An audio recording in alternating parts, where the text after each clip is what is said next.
I wanted to talk about involuntary schmexual arousal in betrayal trauma and the aftermath of narcissistic abuse.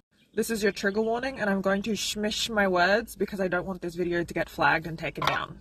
A lot of survivors struggle with this feeling of being schmexually addicted to their abuser in the aftermath of a narcissistic relationship, and oftentimes only feel like they can when they're thinking about their abuser, and can struggle with intrusive schmexual thoughts of the abuse, the coerced acts, or images of the betrayal or disgusting things that they found out about their narcissist, which often also confusingly carry this feeling of arousal. And this is called involuntary arousal. And if you've experienced this, I want you to understand why.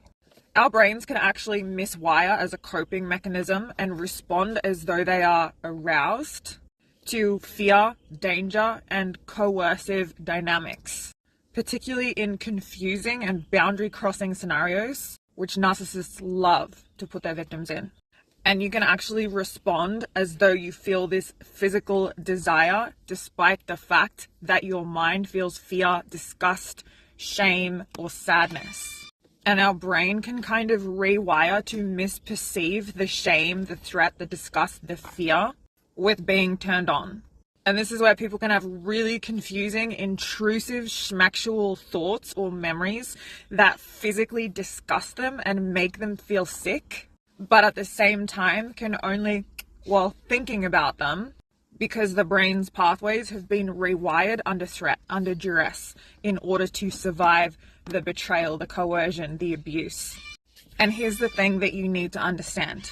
It doesn't mean that you wanted it. It doesn't mean you want it. It doesn't mean you like it.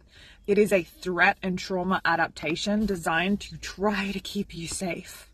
And because our brains can actually really misinterpret those feelings of adrenaline and threat with excitement, and your body can physically respond even though your thought process or your mind is screaming at you that it doesn't want it or it doesn't like it, or understanding that your boundaries are being crossed, you're in a dangerous situation with a dangerous person.